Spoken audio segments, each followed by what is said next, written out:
దేవుడు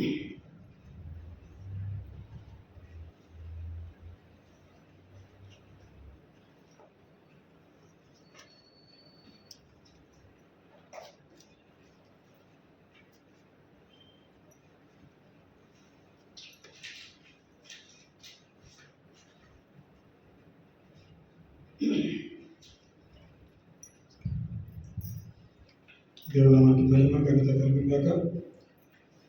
దేవుని కృపను బట్టి నాకు ఇచ్చిన ఈ క్షణం బట్టి దేవుని కృతజ్ఞతలు చెల్లిస్తూ చిన్న ప్రార్థన చేసుకొని దేవుని వాక్యం ధ్యానిస్తాం. సర్వశక్తుల సర్వాధికారి నిధిలో తండ్రి సమాధానకర్త నీకే కృతజ్ఞతాస్తుతులు చెల్లిస్తాం. ఇంతవరకు మా పట్ల మీ చూపిన కృపను బట్టి వందనాలు. ప్రత్యేకంగా మరి పురుషుడు సందర్భంగా ఈ వాక్యం ధ్యానిస్తుండగా మాతో మీరు మాట్లాడండి.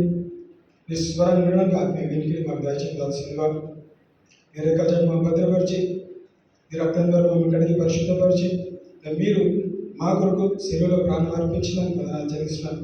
దేవాన్ని రక్త దారిపోయించినందుకు వందనాలు చెల్లిస్తుందిగా ఈరోజు ప్రత్యేకంగా మీరు మా పట్ల చేసిన క్రియలు గుర్తు చేసుకుంటూ నేను స్తుతించి ఆనందించడం వాక్యం ధ్యానిస్తూ మాతో మీరు మాట్లాడాలని ప్రార్థిస్తూ యేసుక్రీస్తు పరిశుద్ధ నామమున ప్రార్థించి వేడుకుంటున్నాం తండ్రి. ఆమేన్.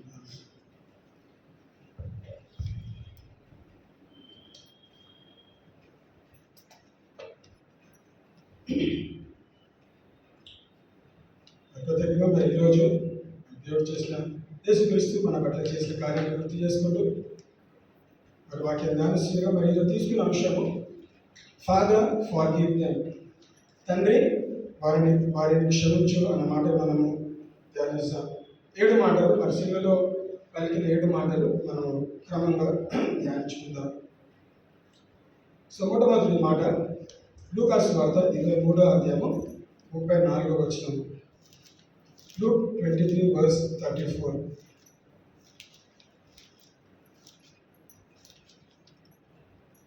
లూకా సువార్త 23వ అధ్యాయము 34వ వచనం.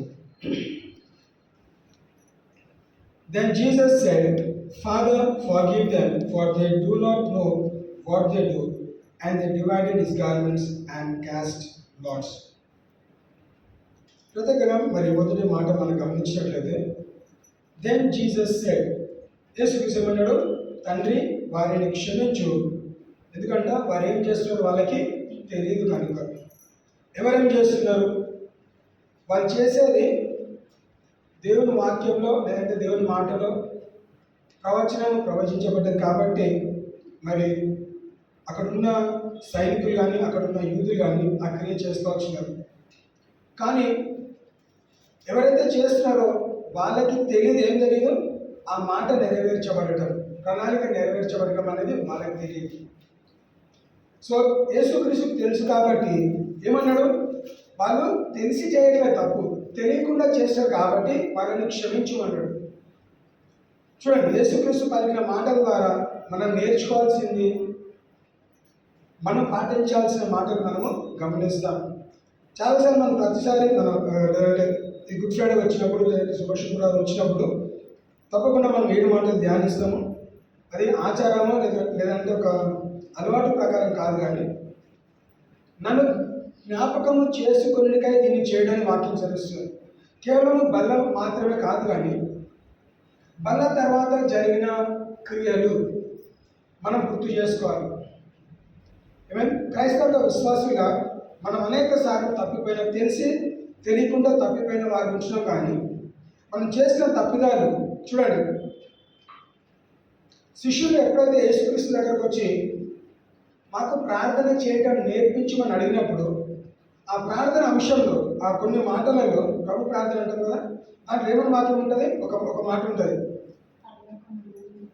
మిమ్మల్ని క్షమించినట్టు పరలోకంలో ఉన్న తండ్రి నిన్ను క్షమించాలంటే మీరు ఇతరులని క్షమించండి. Forgive those who trespass against you, so that the Father in heaven can forgive you. తండ్రి మిమ్మల్ని క్షమించినట్లు మీరు ఇతరులని క్షమించుడి. సో అదేవిధంగా నేర్పించిన ప్రార్థన ప్రకారం మరి యేసుక్రీస్తు ఇప్పుడు చేయాల్సిన పరిస్థితి ఏంటిది? శత్రువులైన వారిని నేను క్షమిస్తేనే నేను క్షమింపబడతా. అంటే ఏంటి? యేసుక్రీస్తు తప్పు చేసినా తనలో మన పాపం ఉందా? లేదండి. ఆ రోజు పాపగ్రహిస్తుడై ఉంటాడు. అంటే ఏంటిది? నీ పాపము నా పాపము తన మీద భారం మోస్తుంది కాబట్టి హీ బికమ్ అ సిన్నర్. పాపం చేసినందుకు కాదు, నీ పాపము నా పాపం తన మీద భారం మోస్తున్నందుకు అని చేస్తాడు. He become a sinner so that ఏంటిది? నన్ను ఏమని క్షమించాలి? నేను ఇతరులను క్షమించే నేను క్షమించబడతాను. కాబట్టి యేసుక్రీస్తు ఒక మాదిరి ఏమన్నాడు?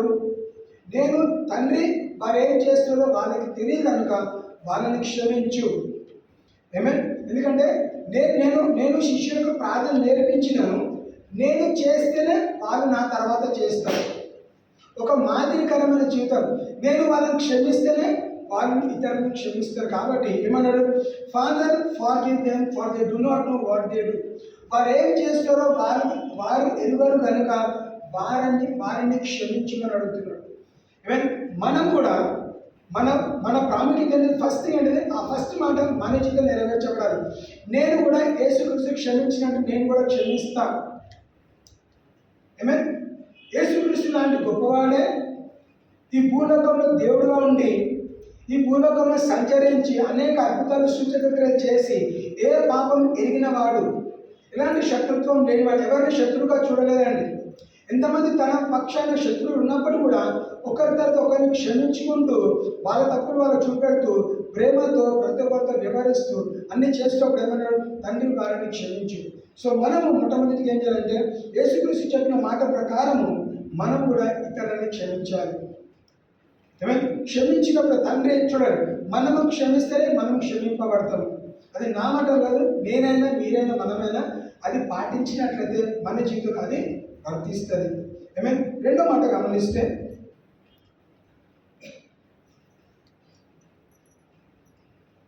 లూకా సువార్త 23వ అధ్యాయం 43వ వచనం.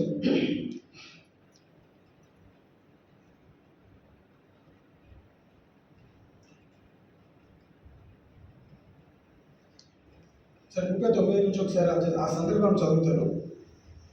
Then one of the criminals who were hanged blasphemed, saying, "If you are the Christ, save yourself and us." But the other answering rebuked him, saying, "Do you not even fear God, seeing you are under the same condemnation? And we indeed justly, for we receive the due reward of our deeds, but this man has done nothing wrong." Then he said to Jesus, "Lord, remember me when you come into your kingdom." And Jesus said to him, "Assuredly I say to you, today you will be with me in paradise." చూడండి, ఆ సందర్భం గమనిస్తే యేసుక్రీస్తుతో పాటు ఇద్దరు దొంగలని ఏం చేసి సిలువేస్తారు. కుడివైపు ఎడమ వైపు ఇద్దరు దొంగలు యేసుక్రీస్తుని మధ్యలో పెట్టి ముగ్గురిని సిలువేయటం మనం గమనిస్తున్నాం. మరి ఒక దొంగ ఏమంటున్నాడు? నీవు నిజమైన దేవుడు అయితే నిన్ను నువ్వు రక్షించుకో, మమ్మల్ని కూడా రక్షించు. ఇంకొక దొంగ, ఆ స్నేహితుడు అనుకుందాం, తను చెప్పిన మాట ఏంటిదంటే, ఇంకొక దొంగ మొదటి వాడిని గద్దిస్తున్నాడు. ఏమని గద్దిస్తున్నాడు? నువ్వు చేసిన తప్పిదానికి నువ్వు ఈ శిలువ అనుభవిస్తున్నావు, కానీ ఈయన యేసుక్రీస్తు ఏ తప్పు చేయలేదు. అందుకే వాక్యం చూడండి, but this man has done nothing wrong. ఏ తప్పు ఈయన చేయలేదని ఎవరు గ్రహిస్తాడు? ఇంకొక దొంగ గ్రహిస్తున్నాడు. అనేది తెలుసుకున్నాడు. ఈయన గురించి దానికైనా భవిష్యత్తులో లేకపోతే తన కెరియర్లో ఎప్పుడైనా వినుంటాడో వారికి తెలియదు. లేదా ఆ ముగ్గురు కూడా ఒకేసారి సిలువ వేసినప్పుడు మరి యేసుక్రీస్తు ఏ ఒక్క మాట మాట్లాడకుండా తన దీనత్వం బట్టి లేదంటే తన పలికిన మాటల ప్రకారము బహుశా ఆయన కన్విన్స్ అయి ఉంటాడు. మరి ఈయన ఏ తప్పు చేయలేదు కదా, తప్పు చేయనప్పుడు కూడా ఈయనని సిలువ వేస్తున్నాడు. కాబట్టి ఏమని గ్రహించినాడు? ఈయన యేసుక్రీస్తు. Then he said to Jesus, "Lord, remember me when you come into your kingdom." నీకు ఒక రాజ్యం ఉందని నాకు తెలుసు. నీ రాజ్యంలో వెళ్ళినప్పుడు నీ రాజ్యంలో నన్ను గుర్తు చేసుకో. ఏమని గుర్తు చేసుకోవాలి? నేను ఇంకొక దొంగలాగా నేను ద్వేషించలేదు, దూషించలేదు, నీ గురించి నెగిటివ్ మాట్లాడలేదు. నేను నిన్ను గ్రహిస్తున్నాను, నిన్ను గమనిస్తున్నాను, నిన్ను గుర్తిస్తున్నాను, నేను గౌరవిస్తున్నాను. మీరు ఏ తప్పు చేయనప్పుడు కూడా మీరు సిలువ వేయబడ్డారు కాబట్టి మీ రాజ్యానికి వెళ్ళినప్పుడు నీవు నన్ను గుర్తు చేసుకో. ఏమని గుర్తు చేసుకోవాలి? దొంగలాగా గుర్తు చేసుకోవాలా, లేదా పశ్చాత్తాపడిన వ్యక్తిగా గుర్తు చేసుకోవాలా? అక్కడ ఆ దొంగ పలికిన మాటలు ఏంటిది? నేను పాపిని, నన్ను క్షమించు, నీ రక్తంతో నన్ను కడుగు. ఈ ప్రార్థన నేను చేయట్లేదండి. యేసుక్రీస్తు ఎవరో గ్రహించినాడు, తనని ఘనపరుస్తున్నాడు. ఎవరి ముందు ఘనపరుస్తున్నాడు? అక్కడ ఎంతమంది ఉన్నారు? చాలా మంది ఉన్నారు, చూస్తున్నారు. కానీ అక్కడ సంభాషణ జరుగుతుండగా ముగ్గురు మధ్యలో సంభాషణ జరుగుతుంది. ఆ ముగ్గురు మధ్యలో దేవుడు ఏం చేశారు? ఇంకొక దొంగ ముందు దేవుణ్ణి ఘనపరచడం మనం గమనిస్తున్నాం. చాలాసార్లు మనం చేసే తప్పుల కారణంగా మనం అనుభవిస్తూ ఉంటాం. కానీ మనం ఏం చేయాలి? దేవా చూడండి, ఆ వ్యక్తి ఏం చేస్తాడు? తను తాను తగ్గించుకొని నేను తప్పు చేసిన కారణాన్ని బట్టి నేను సిలువ వేయబడ్డాను. I'm on the cross because of what I have done, because I'm a robber. నేను దొంగని కాబట్టి నన్ను సిలువలు వేసినారు. ఈ వ్యక్తి ఏమి చేయనప్పుడు కూడా ఈయనను సిలువేశారు కాబట్టి ఈయన నీతిమంతుడు. ఆ నీతి రాజ్యానికి వెళ్ళినప్పుడు నీవు నన్ను గుర్తు చేసుకో అని అడిగినప్పుడు యేసుకి చెప్పిన మాటలు ఏంటిది? And Jesus said to him, assuredly I say to you, today you will be with me in paradise. నేడు నీవు నాతో కూడా పరదేశంలో ఉండు. ఆ ఇంకొక దొంగను ఎందుకు అనట్లేదు? ఆ దొంగ అడగలేదు కాబట్టి, ఆ దొంగ గ్రహించలేదు, గమనించలేదు, గౌరవించలేదు. ఇంకా దూషిస్తున్నాడు. అరే చావు బ్రతుకులు ఉన్నాడు, కనీసం దేవాన్ని క్షమించు అని అడిగితే ఈ వ్యక్తి లాగా రక్షింపబడేవాడు కాదు. కానీ ఒక దొంగ చేస్తున్నాడు, ఏం పని చేస్తాడు? ఈ రెండో మాట ద్వారా ఏంటిది? దేవుడు వచ్చిన ప్రణాళిక ఏంటిది? నశించిపోయే వారిని వెతికి రక్షించుకోవడానికి మనుష్య కుమారుడుగా వచ్చాడు. ఆ మాట శిలువలో రెండో మాటగా నెరవేర్చబడ్డది. ఎవరిని వెతికి రక్షించుకున్నా అంటే 33.5 సంవత్సరాలు పరిచయం చేసిన తర్వాత 30 సంవత్సరాలు తన పరిచయం ఆరంభించిన రోజు నుంచి ఆ 3.5 సంవత్సరాల చివరి శ్వాసలో ప్రాణం అర్పించే సమయంలో కూడా ఒక వ్యక్తిని రక్షించుకోగలిగినాడు. దేని ద్వారా అండి? తన ప్రవర్తన ద్వారా. హల్లెలూయా. ఏ తప్పు చేయని వ్యక్తి, సాధారణంగా మనం అనుకున్నాం, మనం తప్పు చేయకుండా మనల్ని ఎవరేమైనా అంటే మనం ఊరుకుంటామా? 100% ఊరుకోము. తప్పు చేసాం అంటేనే ఊరుకోము. తప్పు చేయకుండా మనల్ని ఎవరైనా చెయ్యెత్తి వేరెత్తి మాట్లాడితే మనం ఒప్పుకుంటామా? ఒప్పుకోము, ఊరుకోము. తప్పకుండా తిరిగి కొట్లాడతాం. కానీ అలాంటి వ్యక్తి, అలాంటి పరిస్థితిలో మరి యేసుక్రీస్తు ప్రవర్తన ఏంటిది? తన తగ్గింపు జీవితం కలిగిన వాడుగా ఉంచుతాడు. క్షమాపణ తత్వం కలిగిన వాడుగా ఉన్నాడు. క్షమించే తత్వం కూడా ఉన్నది. హల్లెలూయా. ఇతరుల వరకు క్షమాపణ అడిగినాడు. ఈ వ్యక్తి క్షమించమని అడగకపోయినా కానీ నీ రాజ్యంలో నన్ను గుర్తు చేసుకో అంటే తెలిసి తెలియకుండా మాట్లాడిన మాటల ద్వారా తనలో నా భావము అర్థము యేసుక్రీస్తు గ్రహించమన్నాడు. నేడు నీవు నాతో కూడా అంటే ఈరోజు నేను పరదేశంలోకి వెళ్తున్నాను, నువ్వు ఈరోజు చనిపోతావు కాబట్టి మనకి ఇద్దరం కూడా కలిసి నేడు నీవు నాతో కూడా పరదేశంలో ఉంది. ఎందుకు? నువ్వు రాజ్యాన్ని గుర్తు చేసుకున్నావు. నేను ఈ రాజ్యాన్ని తీసుకెళ్తున్నాను. కేవలం అక్కడ వెళ్ళినాక నేను అరే భూలోకంలో కల్వరి కొండ పైన నాతో పాటు ఒక దొంగ మరణించినాడు ఆయన గుర్తు చేసుకోవడం కాదు. నేడు నీవు నాతో కూడా పరదేశంలో ఉండు. You also will be with me in paradise today. అంటే ఏంటిది? Unexpected things. ఆ దొంగ ఎక్స్పెక్ట్ చేస్తాడా? దేవుడు రాజ్యంలో నేను చేస్తాను కేవలం గుర్తు చేసుకోమన్నాడు కానీ తీసుకెళ్ళమని లేదండి. తీసుకెళ్ళమని అడగడం వేరే, గుర్తు చేసుకొని అడగడం వేరే. కానీ ఇక్కడ ఏమని గమనిస్తున్నాము?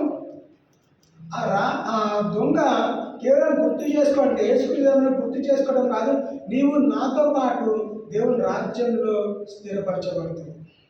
ఎందుకు? నీవు కూడా తగ్గించుకున్నావు కాబట్టి. ఆ ఇద్దరి దొంగలాగా నువ్వు నన్ను దూషించలేదు కాబట్టి, నువ్వు క్షమాపణ తత్వం అడిగినావు కాబట్టి ఈ చివరి క్షణమైన నువ్వు గ్రహించినావు. అరే నేను దొంగని, నేను చేసిన తప్పుల కారణంగా నేను ఈరోజు ఈ పరిస్థితిలో ఉన్నాను, నేను ఈ పరిస్థితి అనుభవిస్తాను. నన్ను క్షమించుకుని అడగకపోయినా కానీ తన మాటల ద్వారా, తన క్రియ, తన ప్రవర్తన ద్వారా రక్షణ అనుభవంలోకి వచ్చి దేవుని రాజ్యంలోకి ఆయన చేర్చబడ్డాడు. మొదటి మాట ఏంటిది? Father forgive them. రెండో మాట, నేడు నీవు నాతో కూడా పరదేశంలో ఉందువు. మరి మూడో మాట గమనిస్తే యోహాను సువార్త 19వ అధ్యాయము 26, 27 వచ్చిన గమనిస్తాం. యోహాను సువార్త 19వ అధ్యాయము 26, 27 వచ్చిన మనం గమనిస్తాం. వర్స్ 25 చదువుతారు, గమనించండి. Now there stood by the cross of Jesus his mother and his mother's sister Mary the wife of Clopas and Mary Magdalene. When Jesus therefore saw his mother and the disciple whom he loved standing by, he said to his mother, Woman, behold your son. Then he said to the disciple, Behold your mother. And from that hour the disciple took her to his own home. జనసమూహం మధ్యలో తన family కూడా నిలబడ్డదండి. తల్లి, ఇంకా అన్నదమ్ములు, శిష్యులు, వీళ్ళందరూ కూడా నిలబడి ఎవరు చూస్తున్నారు? సిలువ వేయబడిన యేసుక్రీస్తు చూస్తూ వచ్చినారు. ఆ పరిస్థితిలో యేసుక్రీస్తు ఏడవాలా లేదంటే అప్పగింతలు చెప్పాలి? ఆయన దుఃఖపడుతున్నాడు, బాధలో వేదనలో ఉన్నాడు. ఎందుకు? సాధారణంగా లేడండి. ఇతర దొంగని అంత కొర్రతో కొట్టి రక్తం వచ్చేలాగా కొట్టలేదు వాళ్ళని. కేవలం మనం సాధారణంగా మనం గమనించలేదు, కేవలం ఆ శిలువ కట్టేయటం మనం గమనిస్తున్నాం. కానీ ఇక్కడ ఏం చేస్తున్నారు? యేసుక్రీస్తుని కొరడతో కొట్టినారు, గుళ్ళ కిరీటం పెట్టినారు, రక్తం కారుతున్నది. ఆ శిలువని మోసుకుంటూ వెళ్ళినారు. బహుశా వేరే దొంగలు శిలువ మోసుకుంటూ వెళ్ళారో మనకు తెలియదు, కానీ యేసుక్రీస్తు మాత్రం తన శిలువని మోసుకుంటూ వెళ్ళటం మనం గమనిస్తున్నాం.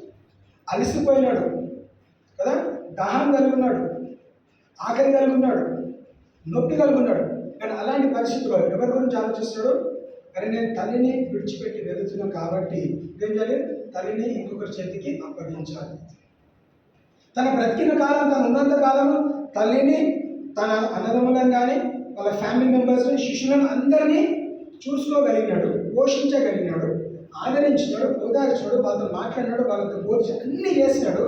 వెళుతున్నప్పుడు కొంచెం అనుకున్నాము, ఆ తల్లి కొన్నిసార్లు కళ్ళతో మాట్లాడమంటారు కదా, కంటి చూపు చాలంటారు. బహుశా చూస్తున్న సమయంలో అనుకున్నదేమో, నువ్వు నన్ను విడిచిపెట్టి వెళ్తున్నావా బిడ్డ, నన్ను ఎవరు చూసుకుంటారు కదా. బహుశా సైగలో, లేకపోతే ఆ చూపులో, లేకపోతే తన మౌనంలో అలాంటి గ్రహింపు కలిగిన వాడు యేసుక్రీస్తు. కాబట్టి ఏమన్నాడు? అమ్మ, నేను వెళ్ళిపోతున్నాను, కానీ నువ్వు ఒంటరి దానికి కాదు. ఇక మీదట నీ బాధ్యత ఇదిగో యోహాను చూసుకుంటాడు. తల్లికి చెప్పినాడు, అదే మాట యోహాను కూడా చెప్తున్నాడు. ఆ డిసైపుల్, ఆ యోహాను అనే శిష్యుడిని పిలిచేమన్నాడు, ఈమె నీ తల్లి, ఇది మొదలుకొని మీరు ఏం చేయాలంటే తనని పట్టించుకోవాలి, పాటించాలి. అంటే బాధ్యతలు అప్పగించడం కూడా మనం గమనిస్తూ ఉన్నాం. రెస్పాన్సిబిలిటీ కదా, నా రెస్పాన్సిబిలిటీ అయిపోయింది, నాకు ఇంకా సంబంధం లేదు కాకుండా నాది అయిపోయింది, నెక్స్ట్ ఎవరు చూసుకోవడం వాళ్ళకి అప్పగించి వెళ్తూ వచ్చినాడు. చాలాసార్లు మనము ఈ గవర్నమెంట్ అఫీషియల్స్ కానీ లేదంటే సంఘాలలో గమనిస్తే ఒక కాపరి తర్వాత, ఒక లీడర్ తర్వాత నెక్స్ట్ లీడర్ ఎవరో చెప్పకుండా వెళ్ళిపోతే ఏమవుతుంది? చాలా గొడవలు జరుగుతూ ఉంటుంది. అందుకే యేసుక్రీస్తు చనిపోయే టైంకి ఏం చేశాడు? శిష్యులను తయారు చేసి, మీరు శిష్యులను తయారు చేయమంటారు. ఎందుకు? నేనేదైతే చేస్తున్నానో, నేను మీకు అప్పగిస్తున్నాను, మీరు కూడా అదే ప్రకారం చేయండి. సో ఇంతకాలము ఈ మరియమ్మని తల్లిగా నేను చూసినాను, తల్లిగా భావించినాను, తల్లిగా నేను పట్టించుకున్నాను. ఇక మీదట మీరు పట్టించుకోవాలి. నేను నా తల్లిని మీరు ఏం చేయాలి? పట్టించుకోవాలి, ఆ బాధ్యత తీసుకోవాలి. తను ఒంటరిగా ఉండొద్దు. అరే, యేసుక్రీస్తు ఉంటే నన్ను చూసుకునేవాడు, మీరేంటి నన్ను చూసుకోవట్లేదు అన్న మాట రాకుండా, నా పరువు నిలబెట్టండి, నా మాట నిలబెట్టండి, నా పేరు నిలబెట్టండి, నా తర్వాత మీరు తనని గమనించండి, తన మంచి చెడులన్నీ కూడా మీరు చూసుకోండి. ఆ యువన కాల్చాడు 33.5 సంవత్సరాలు, అంటే ఆయన యువనస్తుడు యేసుక్రీస్తు. మనం చాలాసార్లు వృద్ధులుగా చూస్తూ ఉంటాం కదా. యంగ్ మ్యాన్, యవనస్తుడు, 33.5 సంవత్సరాలు అంటే యవనస్తుడు. ఆ యవన కాలంలో తల్లి బాధ్యతను కూడా తన గ్రహించినవాడు, గమనించినవాడు, ఇతరులకు అప్పగించి వెళ్తూ ఉన్నాడు. అంటే తన ప్రవర్తనలో బాధ్యత కలిగిన ప్రవర్తనను కలిగి ఉంటున్నాడు. ఎవరి పట్ల బాధ్యత? ఫ్యామిలీ పట్ల, తల్లి పట్ల తరపున బాధ్యత నెరవేర్చడం మనము గమనిస్తున్నాం.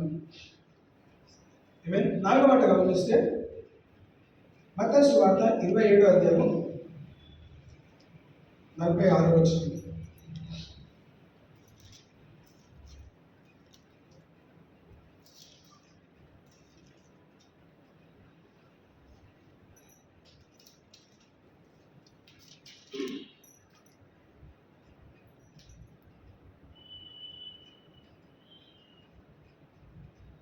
Verse 45.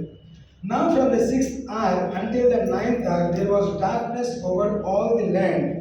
And about the 9th hour Jesus cried out with a loud voice saying, Eli, Eli, lama sabachthani. That is, my God, why have you forsaken me?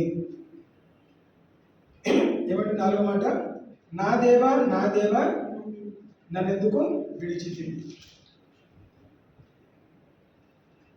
ఎందుకు విడిచినవండి? మరి అదే వాక్యంలో మనం వాక్యంలో గమనిస్తే నేను ఎన్నడూ విలువను ఎడబాయనన్న మాట మరి ఆ రోజు అక్కడ ఎందుకు చూపెట్టట్లేదు? ఒకవేళ యేసుక్రీస్తు తండ్రి యేసుక్రీస్తుని విడిచిపెట్టకపోతే, తండ్రి ఏంటంటే తన కృపామయుడు, ప్రేమ కలిగినవాడు. తన ప్రేమ, తన కృపను బట్టి బహుశా చివరి క్షణంలో కూడా రక్షించుకునేవాడు. కానీ దేవుడు ఏం చేస్తాడు? తండ్రి ఆ చివరి క్షణాలలో కూడా ఏం చేస్తాడు? నువ్వు లాస్ట్ మూమెంట్కి వచ్చినావు, ఇక నువ్వు ఏం చేయాలి? అప్పగింతం చేయాలి. My God why have you forsaken me? నా దేవా నీవు నన్ను ఎందుకు విడిచితివి? ఎందుకు విడిచిపెట్టావు? పట్టుకొని ఉంటే ఇంకా నీ ప్రణాళిక ముగించేవాడు కాబట్టి ఈ కొద్ది నిమిషాలు మాత్రమే నేను విడిచిపెడతాను. నేను కేవలం గమనిస్తాను, నేను విడిచిపెడతాను. నువ్వు కంప్లీట్ చేసుకొని నువ్వు నా దగ్గరికి రా. ఆ చివరి రోజు, చివరి శ్వాస వరకు కూడా తండ్రి తన ప్రణాళిక నెరవేర్చడానికి కుమారుడితో చేతులు గడుపుతూనే ఉన్నాడు. It was not alone. యేసుక్రీస్తు ఒంటరి వాడు కాదు. తండ్రి పంపించాడు, తండ్రి ప్రణాళిక నెరవేర్చడానికి భూలోకంలోకి వచ్చాడు. ఈ భూలోకంలో పరిచయం చేసినంత కాలం కూడా తండ్రి సహాయం లేనిది, చిత్తం లేనిది, నడిపింపు లేనిది ఏది కూడా చేయలేదు. స్వయాన్ని ఎవరైనా యేసుక్రీస్తు మాట్లాడుతున్నాడు, నాకు చెప్పిన ప్రతి మాట నేను చేస్తాను, నాకు అప్పగించిన ప్రతి మాటని నేను గమనించి చేస్తాను. I have completed. నేను ఎంతమందిని రక్షించుకోవాలో, నేను ఎంతమందిని స్వస్థపరచాలో, నేను ఎన్ని గృహాలు దర్శించాలో, ఎన్ని ఊర్లు తిరగాలో అన్నీ కూడా చేస్తున్నాను. I have finished my course. నాకు అప్పగించిన పనిని నేను ముగించుకున్నానని ధైర్యంగా చెప్పగలిగినాడు. ఎవరు చెప్పినారు? యేసుక్రీస్తు తన ప్రార్థన చెప్పగలిగాడు. ఇంకేదైనా ముగించబడాల్సింది ఉందా? ఒకే ఒకటి, సిలువలో కార్యము కంప్లీట్ చేయాలి. That is the only last thing that you are suppose to do. దానికన్నా ముందు 3.5 yearsలో నువ్వు చేయాల్సిన అన్ని కూడా సమస్యలు చేసావు. అంటే 33.5 సంవత్సరాలు నువ్వు జన్మించిన రోజు నుంచి ఈ సిలువ రోజు వరకు కూడా you have done everything. But what I'm suppose, నేను నిన్ను విడిచిపెట్టాలి. లాస్ట్ మూమెంట్ విడిచిపెడితేనే you able to complete that race. మనం గుర్తు చేసుకోవాలి, చాలాసార్లు మన శ్రమలలో, మన కష్టాలలో, మన దుఃఖము, మన బాధలలో మనం ఇలాంటి మాటలు మాట్లాడుతూ ఉంటాం. దేవుడు నన్ను విడిచిపెట్టినాడు, నన్ను వదిలేసినాడు, నన్ను పట్టించుకోవట్లేదు అనుకుంటాను. వాక్యం ఒక మాట రాయబడ్డానండి, ఒక క్షణం మాత్రమే ఏం చేసిందా? తన కోపం ఉంటుంది, కానీ శాశ్వతంగా ప్రేమతో మనల్ని ప్రేమించినాడు. His anger is only for a moment. ఒక క్షణం మాత్రమే నేను వదిలినా, ఒక క్షణం మాత్రమే వదులుతాడు. కానీ నువ్వు బ్రతికిన కాలమంతా కూడా ఏం చేస్తాడు? నేను ఎన్నడూ విలువను ఎడబాయనన్న మాట మన జీవితంలో ఖచ్చితంగా నెరవేర్చబడుతుంది. ఎప్పుడాక? మన చివరి శ్వాస వరకు. ఎందుకు? తన అరిచేతిలో మనల్ని చెక్కించుకున్నాడు. తన కంటి పాపగా మనం పిలుస్తున్నాడు. నేను కాపాడవాడు, పొందుకోడు, నిద్రపోడు అన్న వాగ్దానం మన జీవితంలో నెరవేరుస్తూ వచ్చినాడు. సో మనం కృంగిపోవాల్సిన అవసరం లేదు, దుఃఖపడాల్సిన అవసరం లేదు, బాధపడాల్సిన అవసరం లేదు. Because my God will not, we have to believe, నా దేవుడు నన్ను ఎన్నడు విడువడు, ఎడబాయడు. ఏది ఏమైనా నువ్వు బహుశా దేవుడి నుంచి ఎంత దూరంగా వెళ్ళిపోయినా నేను ఎన్నడు విడువడు, ఎడబాడు. ఎందుకు? తప్పిపోయిన కుమారుడు లాగా నా కుమారుడు ఎప్పుడు తిరిగి వస్తుందా, నా కుమార్తె ఎప్పుడు తిరిగి వస్తుందా అని ఎదురు చూస్తున్నాడు.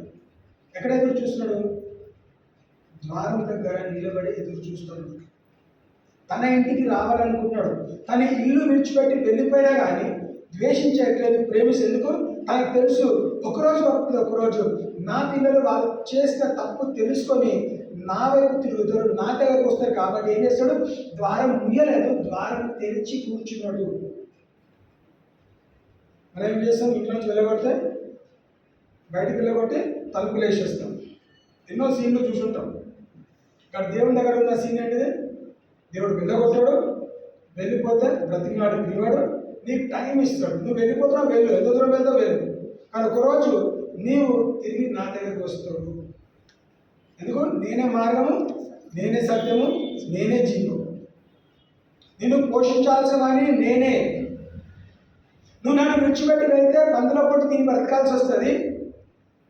నీ తప్పులు తెలుసుకొని పశ్చాత్తాపడి నువ్వు నా దగ్గరికి వస్తే ఏ విధంగా దొంగ పరదేశంలో చేర్చబడ్డాడో అదేవిధంగా మనం కూడా దేవుని రాజ్యంలోకి చేర్చబడతాం.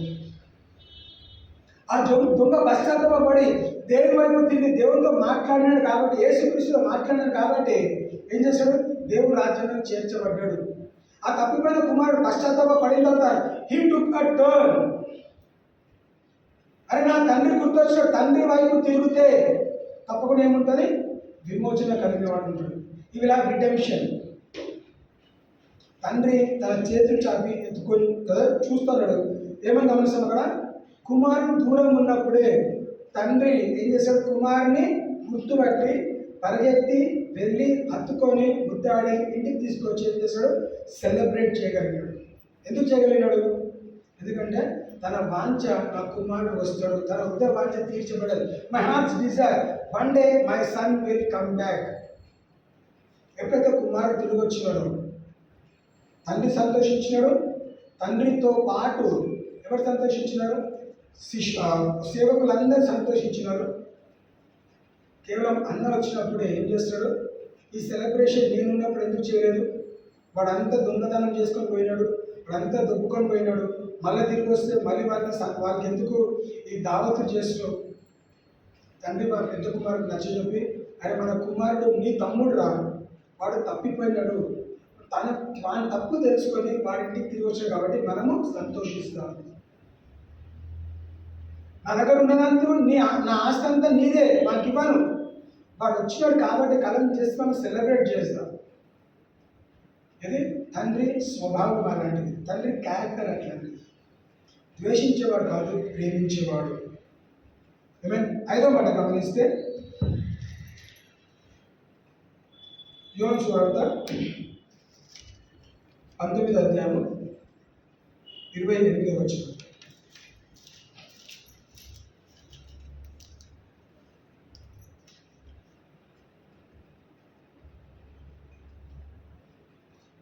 After this,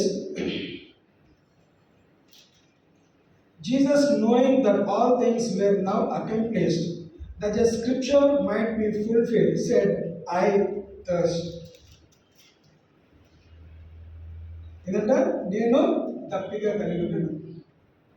ఇక్కడ ఐ థర్స్ట్ అనే మాట గమనిస్తే మనం లేదు, యేసుక్రీస్తు తనకున్న ఆకలి కానీ తన తప్పిక దేని గురించి ఉన్నది? నశించిపోయే వారిని వెతికి రక్షించుకోవడానికే తన ఆకలి, తన దప్పిక కలిగి ఉన్నాడు. చాలాసార్లు మనం ఈ కమ్యూనిటీలో లేదంటే మనం ఇంటర్వ్యూస్కి వెళ్ళినప్పుడు ఇలాంటి బిజినెస్ వెళ్ళడం గమనిస్తే what are you hungry for అని అడుగుతుంటారు. నువ్వు దేనికి ఆకలి కలిగి ఉన్నావు, రెండు నువ్వు దేనికి దప్పిక కలిగి ఉన్నావు. వాట్ ఈస్ యువర్ థర్స్ట్ అంటే ఏంటిది? అని నేను అచీవ్ చేయాలి, నేను ఏదైనా సాధించాలి, దాని కొరకు నేను ప్రయాసపడుతున్నాను, దాని కొరకు నా ఆకలి కలిగి ఉన్నాను, దాని కొరకు నేను దప్పిక కలిగి ఉన్నాను. సో ఇక్కడ దేవుని దప్పిక ఏంటిది, దేవుని ఆకలి ఏంటిది, దేవుని రాజ్యము నింపబడాలి, నశించిపోవాలని నేను వెతికి రక్షించుకోవాలి. ఏమని అదే మాటని నీకు నాకు అప్పజెప్పి వెళ్తున్నాడు. అందుకే మత్తయి సువార్తలో ఏమన్నాడు, సర్వలోకానికి సర్వ సృష్టికి స్వార్థ ప్రకటించండి, తండ్రి కుమార పరిశుద్ధాత్మ నామంలో మీరు బాప్తిజం ఇచ్చి శిష్యులని తయారు చేయమని వాక్యం తెలుస్తున్నారు. ఏమైనా అంటే ఏంటిది, నేను వెళ్ళిపోతున్నాను, వెళ్ళిపోయిన తర్వాత అక్కడ స్టాప్ ఉండొద్దు, అది కంటిన్యూషన్ ఉంటుంది. ఆ చైన్ బ్రేక్ అవ్వద్దు. చైన్ బ్రేక్ అవ్వద్దంటే ఏం చేయాలి, మనం దాంట్లో పాలి భాగస్తులుగా ఉండాలి. చాలాసార్లు సంఘాల్లో మనం గమనిస్తాం, చైన్ ప్రేయర్ అంటాం. ఏం చేస్తాము, 10 గంటలు చైన్ ప్రేయర్ పెట్టుకుంటే ఎవ్రీ 1 అవర్కి ఒక ఫ్యామిలీనైనా కొంతమంది టీంని ఉంచుతాం. అయిపోతుంది అన్న వెంటనే ఏం చేయాలి, ఇంకొక టైం రావాలి, అక్కడ టైం స్పెండ్ చేయాలి. అట్లా 10 days కానీ 1 day కానీ 2 days కానీ అట్లా చైన్ ప్రేయర్స్ కంటిన్యూ చేస్తూ ఉంటాం. చైన్ బ్రేక్ ఎవరు చేస్తారు, ఎవరైతే అక్కడ హాజరు అవ్వరో అక్కడ చైన్ బ్రేక్ అవుతుంది. సో మనం చైన్ కంటిన్యూ చేస్తామా, బ్రేక్ చేస్తామా, మనం పరిశీలించుకోవాలి. నిజంగా నువ్వు తప్పిగా కలిగినట్లయితే, దేని కొరకు తప్పిగా కదా, మంచి కూల్ డ్రింక్స్ మంచి డ్రింక్స్ తాగడం కాదు, ఆ శారీరక తప్పిక గురించి మాట్లాడట్లేదు, కానీ ఆత్మీయ తప్పిక గురించి మాట్లాడుతున్నాడు. ఆత్మీయ తప్పిక ఏంటిది, దేని కొరకు, నా రాజ్యము కట్టబడాలి, నా రాజ్యము నింపబడాలి, ఇక్కడ నిలబడి నన్ను కొడుతున్న వారందరూ కూడా రక్షింపబడాలి. అందుకే ఏమన్నాడు, తండ్రి మీరు ఏం చేస్తారో వాళ్ళని క్షమించు, క్షమిస్తే వాళ్ళకి ఒక ఆపర్చునిటీ ఉంటుంది, ఒక అవకాశం ఉంటుంది. ఏమైనా అవకాశము, యేసుక్రీస్తు మార్గము సత్యము జీవం అనే సత్యము వాళ్ళు తెలుసుకుంటారు, దాని ద్వారా వాళ్ళు దేవుని రాజ్యానికి చేర్చబడతారు. అది తెలుసుకున్న వ్యక్తి దొంగ దేవుని రాజ్యాన్ని చేర్చబడుతుంది. ఈరోజు నేను వెళ్ళిపోయిన తర్వాత వీళ్ళందరూ కూడా రక్షణ అనుభవంలోకి రావాలి. అది నా ఆకలి, అది నా దప్పిక. I thirst for souls, for perishing souls, నశించిపోయే ఆత్మల్ని. వాళ్ళు కూడా అదే మాట్లాడుతున్నారు.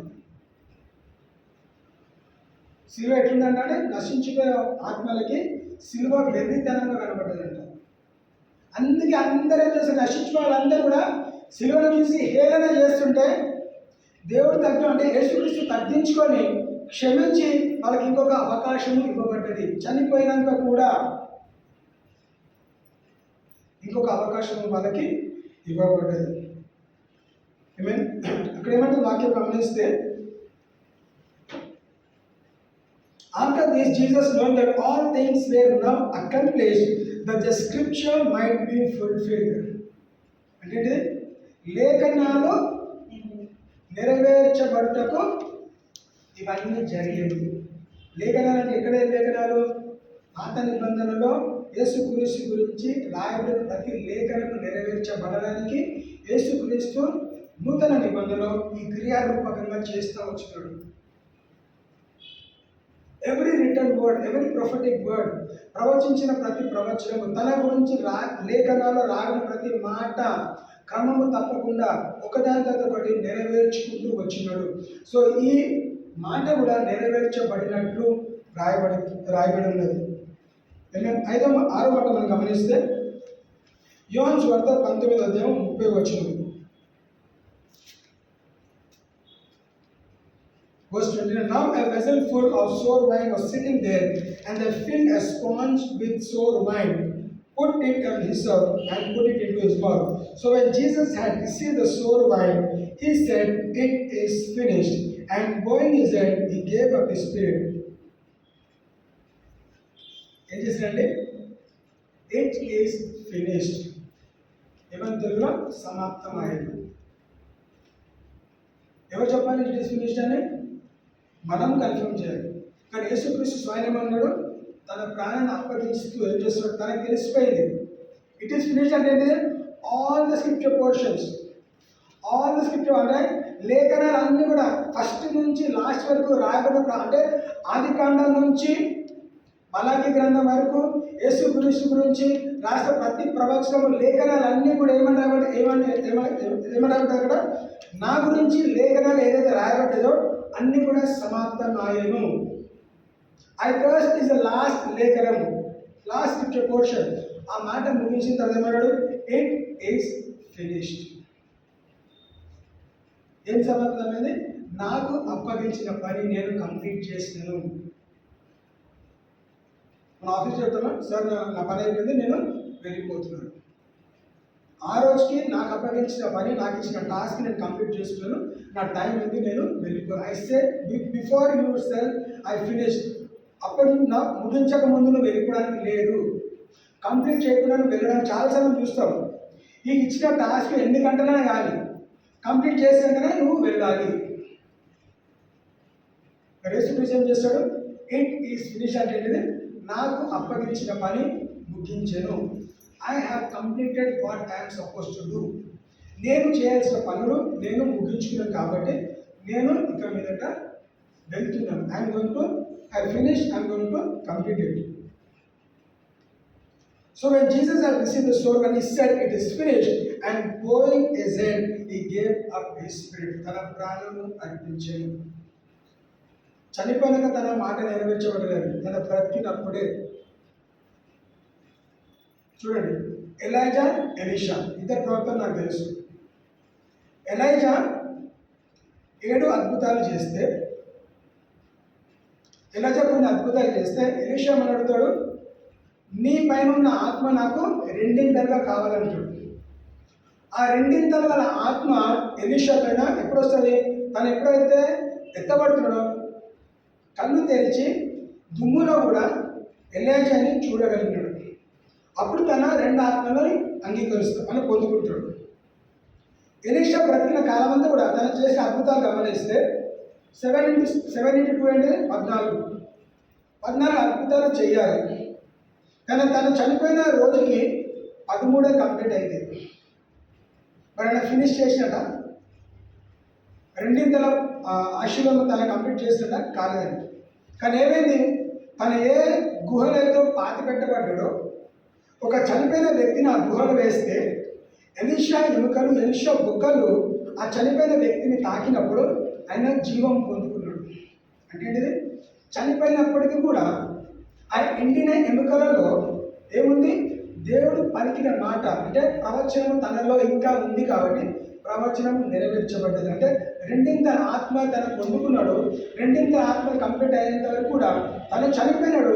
ఇంకా ఇన్కంప్లీట్గా ఉంటే దేవుడు మార్గం చేసి ఒక చనిపోయిన వ్యక్తి గుహలో వేసేలాగా చూసి ఆ గుహలో వేసిన తర్వాత ఆ సమాధి పెట్టెలో ఆ బుక్కలు తాకిన తర్వాత ఏమైంది? ఆ ఎముకలు తాకిన వెంటనే చనిపోయిన వ్యక్తి సజీవుడిగా వచ్చాడు. అందుకే వాక్యం ఏమో రాయబడ్డది? భూమి ఆకాశము గతించినను నా మాట గతించను. Heaven and earth will pass away but my word will not pass away. So దేవుడు నిన్ను సృష్టికర్త, నీ పట్ల పలికిన ప్రతి మాట, నీకు ఇచ్చిన ప్రతి వాక్యము, వాగ్దానము, నిబంధన నీ జీవితంలో ఖచ్చితంగా నెరవేర్చబడుతుంది. నువ్వు నిరుత్సాహ పొందాల్సిన అవసరం లేదు.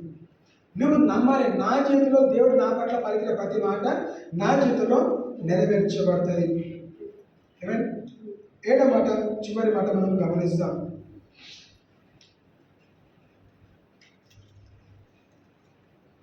లూకాసు సువార్త 23వ అధ్యాయము 46వ వచనం.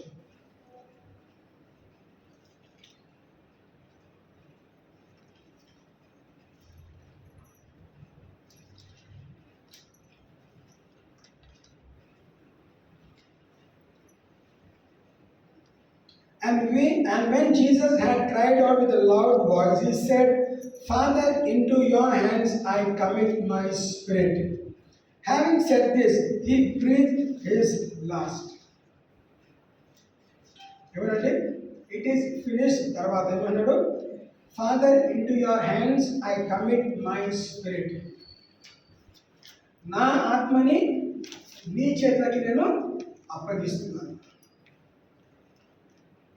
ఎందుకు అప్పగిస్తున్నాడు? ఎందుకంటే తండ్రి ఆత్మ యేసుక్రీస్తులో మానవ శరీరంలో ఏం చేస్తాడంట? మానవ శరీరంలో మన మధ్యలో సంచరిస్తూ ఉంచుతాడు. The spirit of God was in Jesus. So చనిపోయినప్పుడు ఏం చేస్తాడు? ఏ ఆత్మ అయితే పొందుకున్నాడో ఆ ఆత్మని తిరిగి దేవుని చేతులకి, అంటే తండ్రి చేతికి అప్పగించినాడు.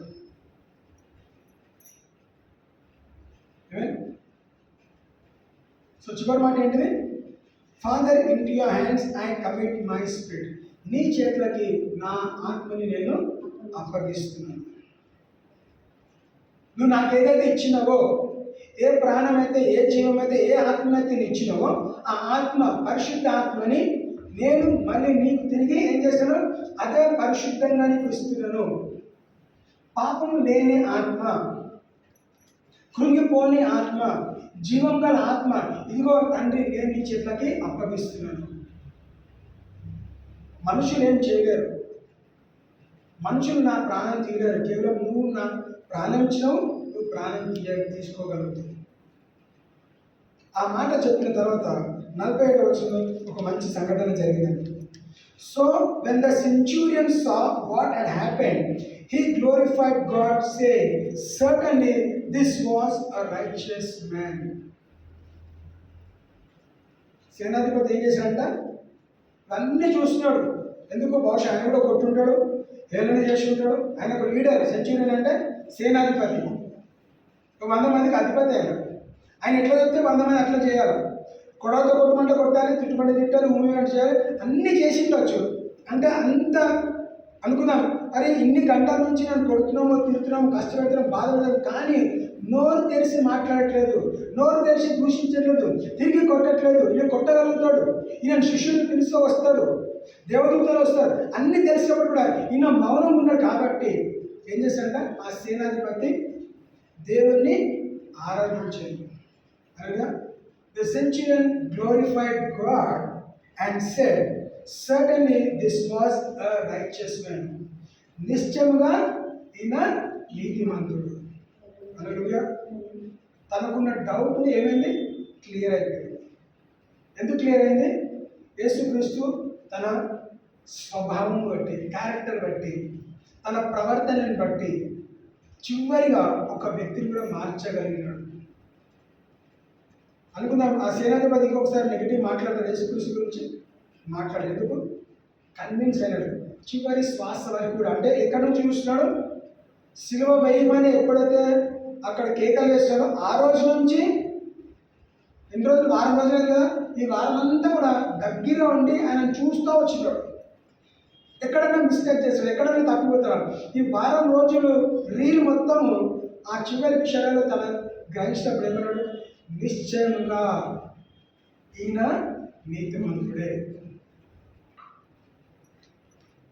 తప్పకుండా యేసుక్రీస్తు గురించి ఆయన తర్వాత ప్రకటించుంటాడా, తప్పకుండా సువార్త ప్రకటించుంటాడు. ఎవరి గురించి, యేసుక్రీస్తు గురించి.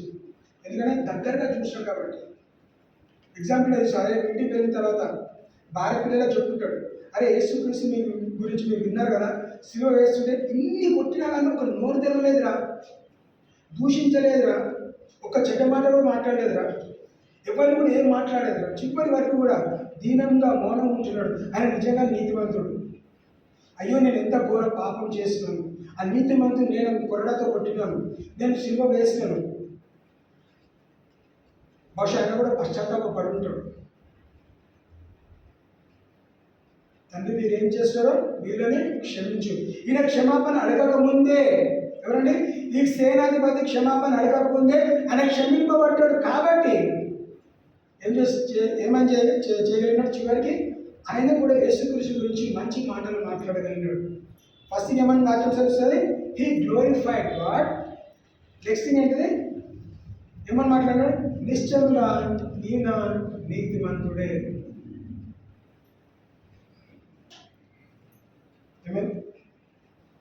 మన గురించి మన ప్రవర్తన మాట్లాడుతుంది. తప్పకుండా 100% మనము చేయాల్సిన క్రియలు అంటే మనము మౌనం ఉండటమే మంచిది. యేసుక్రీస్తు ఈ పరిస్థితులన్నింటిలో కూడా తప్పకుండా ఆయన కూడా ధైర్యం ఉన్నది. ఒక దగ్గర రాయబడ్డది, నేను తండ్రిని అడిగితే ఏం చేస్తున్నాడు, దూతని పంపిస్తాడు రక్షణ కొరకు. కానీ నేను అడగను. ఎందుకు అడగను, ఎందుకంటే నేను ఈ పరిస్థితి నుంచి వెళ్ళాలి కాబట్టి, నేను ఈ సిచ్యువేషన్ నుంచి వెళ్ళాలి కాబట్టి నేను అడగను. అడిగితే పంపిస్తాడు. ఈ పరిస్థితి నుంచి వెళ్ళడానికే నేను వచ్చిన కాబట్టి నేను వెళ్తా, ఇంటి పరిస్థితులు నేను వెళ్తాను. ఏది ఏమైనా పౌలు కూడా ఎందుకు ఏమంటాడు, బాబు నువ్వు యెరూషలేము పలానా ప్రాంతానికి వెళ్తే నువ్వు కొట్టబడుతూ తిట్టబడి చంపబడాలంటే ఏది ఏమైనా జీవమైన మరమైన యేసుక్రీస్తు కొరకే. వాడు కొడతాడు కాబట్టి తిడతాడు కాబట్టి నేను వెళ్ళకుండా మానేస్తాను కాబట్టి నేను ఎట్టి పరిస్థితులు వెళ్తా, ఏమైనా చేసుకోను. ఎందుకు? ఆ నిశ్చయతతోనే పరిచయంలోకి వచ్చాడు కాబట్టి మేలైనా కీడైనా చావైనా బ్రతకైనా క్రీస్తు కొరకే. అంటే నేను తిరిగి వెనుకకి చూడను, నా గమ్యం ముందున్నది, నేను ముందుకే వెళ్తాను. No turning back. నేను వెనుకకి తిరిగి చూడండి, నేను ముందుకు వెళ్తాను నిశ్చయతతోని పరిచయం అడుగుపెట్టాను కాబట్టి ఆయన ముందుకు వెళ్తా వచ్చినాడు. యేసుక్రీస్తు కూడా అదే నిశ్చయతతో పంపించబడ్డాడు. పరిచయం అడుగుపెట్టిన తర్వాత అనేక శ్రమలు, దుఃఖం, బాధ, వేదన, అనేక మాటలు, సుట్టిపోటు మాటలు ఉన్నా కానీ ఏం చేస్తాడు? ఏది కూడా వెనుకకు చూడకుండా క్షమిస్తూ వచ్చినాడు. తను తాను అప్పగించేంత వరకు కూడా ఎవరు కూడా తన ప్రాణం తీసుకోలేకపోయినాడు. ఎందుకు? లేఖనాల్లో రాయబడ్డది కాబట్టి, లేఖనాల్లో రాబడిన ప్రతి మాట కూడా తన జీవితం నెరవేర్చబడ్డది కాబట్టి ఏమని చెప్పగలడు? ఇట్ ఈస్ ఫినిష్డ్, ఇది సమాప్తమాయనని అన్న తర్వాతనే తన ప్రాణము తండ్రి చేతులకి అప్పగించాడు. ఈ 7 మాటలు 7 pillars of our family, of our life. మన జీవితంలో ఈ 7 మాటలు 7 పునాదులు రాయలుగా మన జీవితంలో అది నెరవేర్చబడాలి. మనల్ని చూసి కూడా బయట లోకం ఎంతమంది మాట్లాడదు, మనం చూసి నిశ్చయమైన నీతిమంతుడు, ఈయన మంచివాడు, ఈమె మంచిది అని చెప్పగలగాలి. దీని ద్వారా అది కేవలం మన ప్రవర్తన ద్వారా మనం చేయగలుగుతాం. అపవాది ఊరుకోడండి. అన్నీ మంచిగా సాగుతుంటే అపవాది 100% ఎక్కడ ఊరుకోడు. 100% వాడు డిస్టర్బ్ చేయడానికే వస్తాడు. కానీ మన ప్రార్థన, దేవా స్థిరపరచు అని మనం అడగాలి. Establish me in truth and righteousness. సత్యంలో, నీతిలో నన్ను స్థిరపరచమని అడిగితే దేవుడు తప్పకుండా నిన్ను ఎన్నడూ విడువలేడు అనే వాగ్దానం మన జీవితంలో ఖచ్చితంగా నెరవేర్చబడుతుంది. ఎందుకు? నీ పట్ల, నా పట్ల తన మాట పలికిన మాట తిరిగి నెరవేర్చబడడానికి పలికాడు కాబట్టి తప్పకుండా నెరవేర్చబడుతుంది. భూమి ఆకాశం గతించిన దేవుని మాట గతించదని వాక్యం రాయబడింది కాబట్టి దేవుని వాక్యము, దేవుని వాగ్దానము, దేవుని మాట మన జీవితంలో ఖచ్చితంగా నెరవేర్చబడుతుంది. దేవుడు కొద్ది మాటలు దేవుని కాక